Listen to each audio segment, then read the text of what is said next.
Please welcome the fabulous Governor Hochul.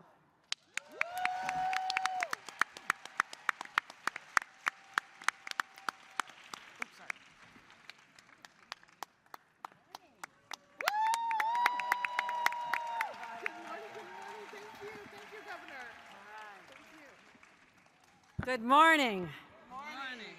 It is still morning. We are on Chicago time. But actually, this is Kamala Harris time because this is our time. This is time for women to win the highest office in the land because it's been a long journey. It is way overdue. I'm so proud to represent the state of New York, which New Yorkers, former home to Donald Trump, banished, banished, banished. Unless you're going to show up in a courtroom again, we know how to take care of that. But I digress. Go back with me in time. 1848 was the year that 300 bold and audacious women left the security of their homes and traveled to a tiny place called Seneca Falls. And that was the beginning of women saying, we are sick and tired of being treated like your property. We have no rights. We can't do anything without the permission of our husband. And there was such shock that went through the state of New York and America that women would gather and demand rights. But you know what? There were so many voices, including Frederick Douglass, who stood up at that convention and said that we should have the audacity not just to demand rights, but the right to elect our leaders and the right to vote. Yes. It took many more decades, but we secured that right here in the state of New York, and that's why I'm so proud of the trailblazing women that we have set on a path to success, or at least breaking the glass barriers.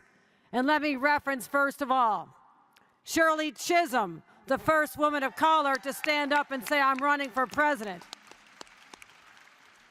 Geraldine Ferraro, who we're celebrating. First female vice president candidate for any major party. And you know what about her?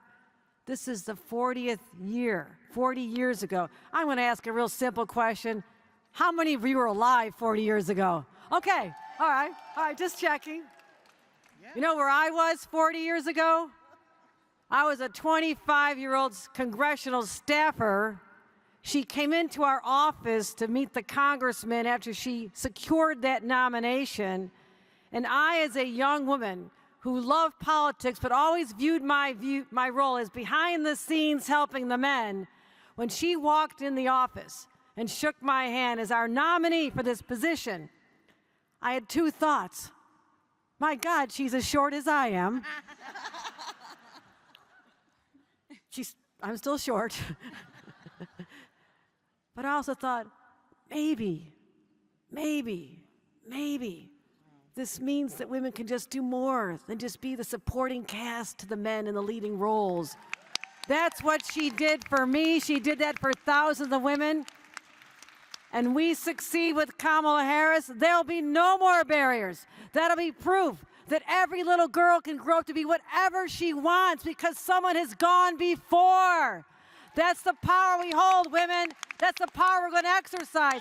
That's the power we're going to use to make sure that Kamala Harris and my great friend, our governor from Minnesota, Tim Walz, are successful.